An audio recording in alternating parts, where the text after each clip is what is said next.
Okay, we're going to have another go at getting this Tektronix Type 127 preamplifier power supply going. Had a go at it a couple of weeks ago, but found that the time delay relay wasn't pulling in, so the power supplies weren't coming on. We checked the time delay relay separately, it seemed to work. So I put it all back together and let's see, I don't know if it was stuck or something, or try and find out what the fault is. I've got the circuit diagram on the screen over here. Multimeter up here, less impressive than last time. This is just a fluke, 8600. And this is the underside of the chassis of the Tech. It's a work of art in the usual way of this silver-plated tag strips and everything very tidily laid out, so it should be quite easy to work on. So let's switch on and see what happens. So listen for the relay click after about 30 to 45 seconds. So we have power, we've got a power indicator light, which is always good. Multimeter set up and have a look. We've got a good ground for this. So it's covered with ground terminals. There we go. So, anything going to happen? Oh yes! Did you hear the click? That was the relay ticking in. So we have some chance that we might actually have some power on. So let's have a look and see what the power rails are. I can get them on this connector down the bottom here. So they should, in order, be minus 150 at the end. What's that one? That's not showing a lot. Are we on the DC volts range? Maybe it starts at the other end. Yeah, minus 150. Excellent. Minus 150.8. That's well within tolerance. Next one is the plus 100, which is 113. That's a bit high. Not so keen on that. Next one should be 225. That is 230. A bit high. The next one should be 350. This is the fun one. 349 volts. That'll do me. Okay, so why is the 100 volt supply not happy? On the diagram here, let's try and zoom in a bit so we can see it better. It should have V657. It's got the 6080 triodes in parallel doing the regulation. It should have 185 volts at the input. Where's V657? It's this one at the top. And the anodes are pins 2 and 5, which should be, which way around do we count on there? Oh, it doesn't really matter. Let's see, there we should have lots of volts. 195 volts on the way in. Well, that looks healthy enough. It says 185 on the diagram. There's no load on this, so it doesn't surprise me that it's a bit low, a bit high, sorry. And then for 3 and 6 are the cathodes, which are the output, at 114 volts. That's higher than it should be. So what's going on the grid? Pin 1 by this 1K resistor. Let's have a look. That's at 0. That's a bit suspicious. So something is trying to turn this off and failing. So the grid is 110 volts lower than the cathode. So these valves really shouldn't be conducting, but they are. What's going on? That's pulled up by this 1.5 mega ohm resistor. R644. What's at the other end of that? 230 volts, which is more than enough. So R644 could be open, which is possible, but I wouldn't expect the grid to fall completely to 0 then. I'd expect some floating funny business going on. So V644, this 6AU6, should be driving it. Now, if that was switched hard on, then its anode would be at 0. Where's V644? Where are you? 697. Where is she? Oh, over here. So let's go and see what's going on the grid of V644. How do we find that? That's at the junction of a 330k and 490k resistors. Let's have a look. Oh, no, it should be our C656, I think is this one. So I think that is the grid of V644. Let's have a look. That's at 0. Interestingly. So the grid is basically at 0 relative to ground. which implies to me that V644 is probably conducting, if it's working, and therefore something funny is going on with this valve, because if that grid is 0 and the cathode is at 110 volts, that really shouldn't be conducting, and yet it is. So let's take it out. What we could do, there are several 6080s in this set, we could swap a couple over. If we swap it with, I don't know, the 66 V6, the one for the 225 volt supply, let's give that a try. So we'll switch off. These are probably hot, so I need a cloth or something, a bit of paper. Have a look. Let's pull this out. Be careful not to break it.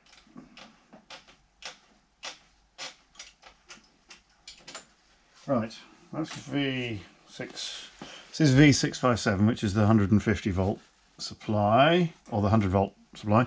It already looks suspicious to me because it's, I don't know if you can make out here, there's no getter visible in the top. I think this valve has lost its vacuum. These 6080s lead a very, very hard life and they get very, very hot.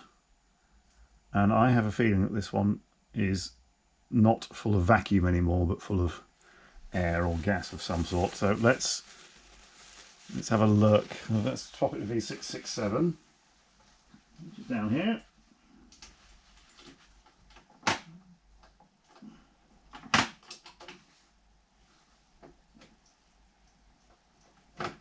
There we go. Let's pop this one in. That's not too hot. Right.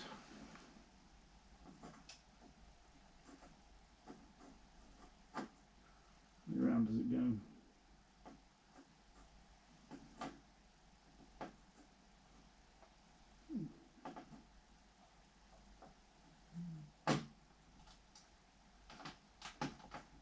Okay, so that's swapped V657, which is the 100 volt regulator, with the 667, which is the 225 volt regulator. Let's see what happens.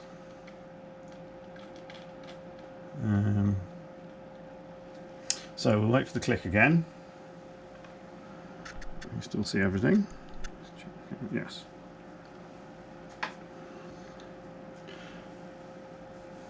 Let's see. Click. That's good. Right. So let's have a look. On 150, minus 150 is still good. Now plus 100 is measuring. Still 113. That's a bit high. Uh-oh, that doesn't sound good. Something's making a funny noise. Should I worry about that? Maybe not. Minus 150. Right. 100 volts, still high. 225s, it's still 230. 353, still 350. So what's going on? Why is V657 still conducting? Let's have a look at what the grid's doing now. Still at 0. Strange. Input 190. I'll put 113. Have I just put the wrong valve back in the wrong socket? Because nothing's changed.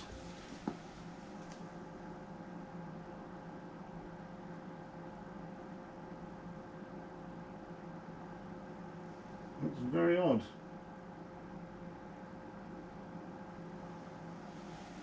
It's very odd indeed. Unless this only works with load on. No, that doesn't make sense. This valve should not be conducting. So why is it conducting? Maybe they're both faulty. 193. I suppose we could take the valve out. That should shut it off good and proper, shouldn't it? Because there's a resistor across it. R653, R654. Where are they? Where are they? Can't see where they're living. They move somewhere else on the chassis because they probably get hot. Maybe we should put a plug-in in and see if that changes anything. That would be a good idea. Needs a proper load on, I think, to make proper measurements of this.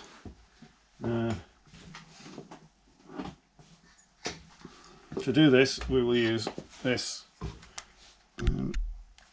1A7 plug-in, which more or less works, but hasn't been serviced yet.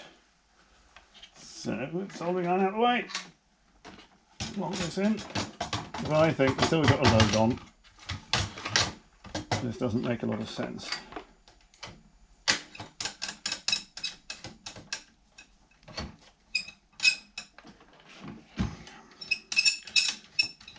So, that should be some load. Switch on again. Let's have another go.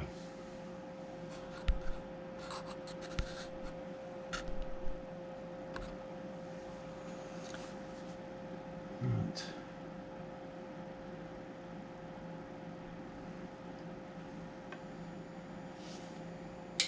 Click. Okay. So, on minus 150 is good. Plus 100. Ah, that's better. Plus 100 is now measuring 98.7. That's kind of what I'd expect.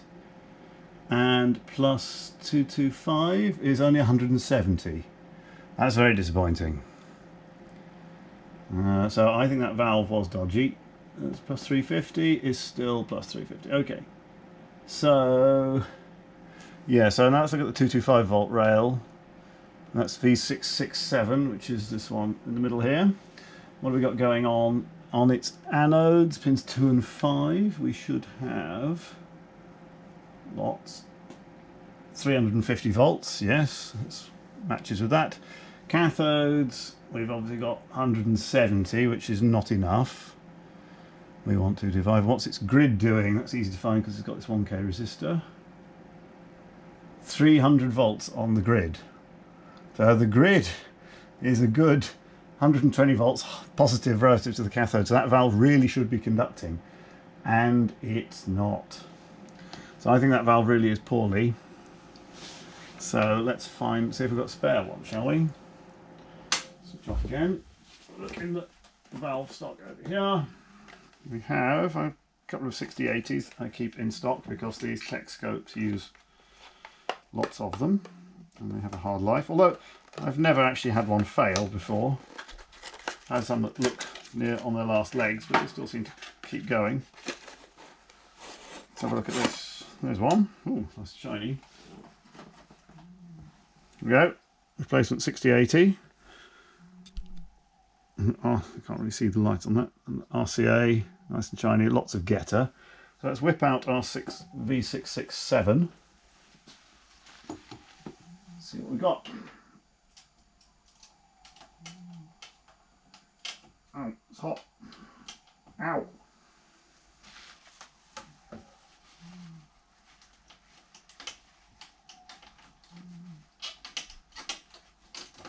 There we go.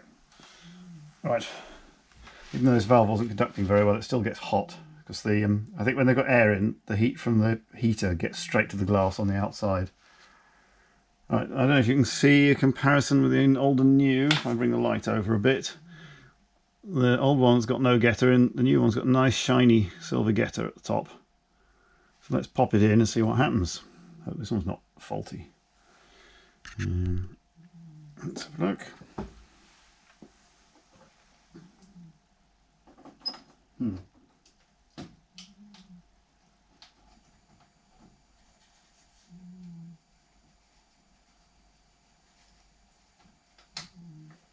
Interestingly, while I'm in here, I've just noticed something else. This valve, a 12AX7 ECC 83, which is V674, I think. Where is that? Where's V674? Have we got V674?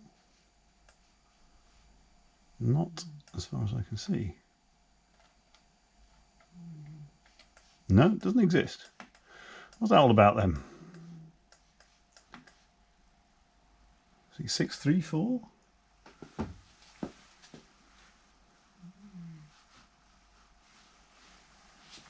V674, where's that?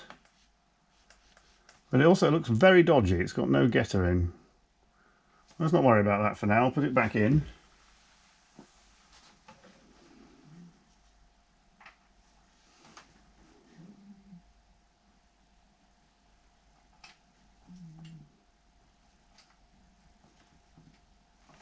Okay, right, so we've replaced the gassy 6080, which was...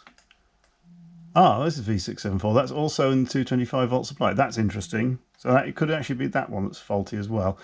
Let's have a look anyway. So let's switch on. Couldn't see for looking.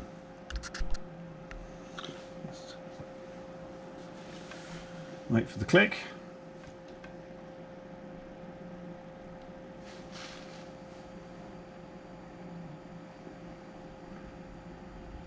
We got on the 100 volt rail before. It's always a bit scary when that happens. Minus 150, that's good. Plus 100 is at 98.7, good enough for me. Plus 225, still 167 volts, that's not good, is it? Plus 350 is at 349. So, having just replaced V667, let's see what's going on around it. We have, on the way in, we've got 350 volts. On the way out, 170. And on the grid, 0. So that's fully cut off, interestingly. Okay. So it's trying to, it's having it's switched off, basically, which implies that this point is at 0. That should be at a lot more than 0. It isn't. Where's that coming from? Here. So that's from this point. So V664 is driving it, but the differential amplifier from its reference is this, V674, 12AX7. So that is very suspicious. That's the one that's also gassy. So I think without fiddling around any further, I'm going to replace that too. Luckily, those are a very common type. I've got a couple in a box here. Unusual to have so many two faulty valves. It's usually the reliable bit.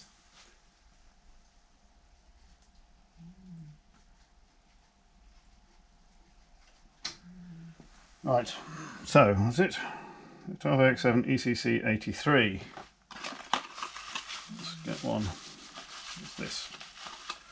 That's ECC 81. That won't do. I'm sure there's 83 in here somewhere. What's that?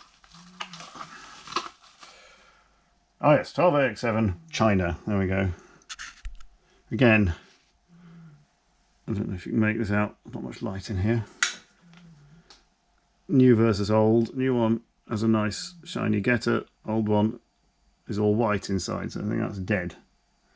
Sometimes bad storage has an effect on these. The pins corrode and they crack the glass and let air in, or let vacuum out, depending which way you look at it.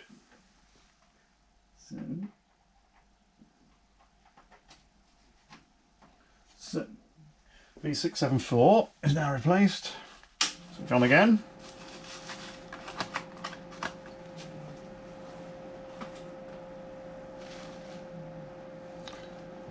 See what we got.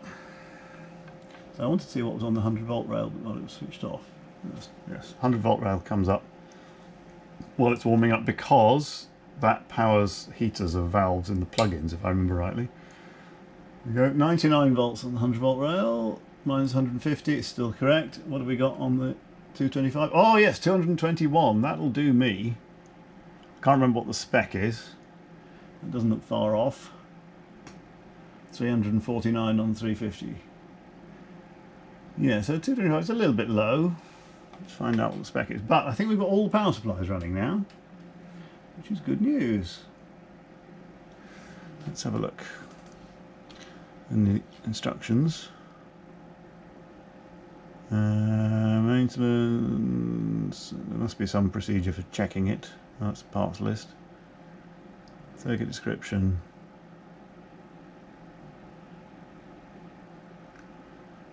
Plate supply. Where's the spec? Power supplies, there we go.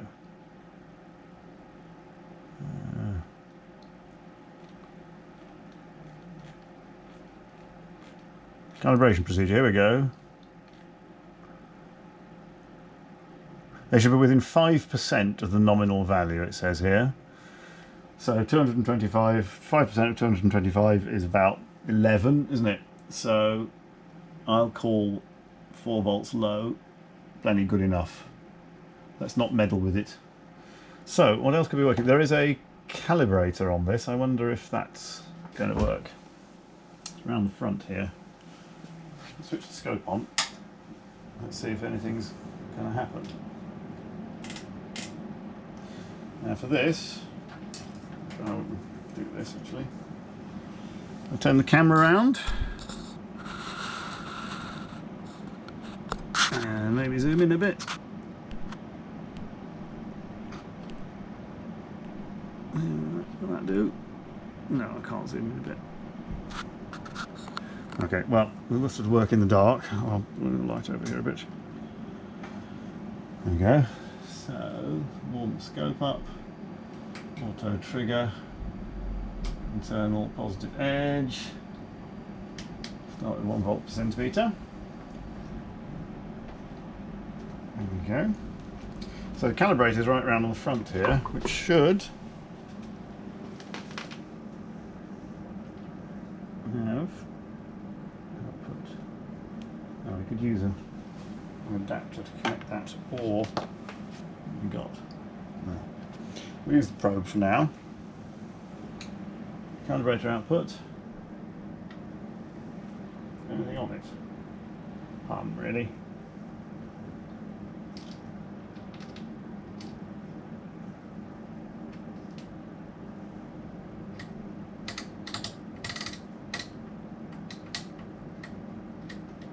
Ooh. Well, I don't know if it's possible to see past my arm. But when I get the probe in there, there is indeed calibration output coming out. That's not a very comprehensive test, but it looks about right. So that's set to how many volts? 5 volts peak to peak.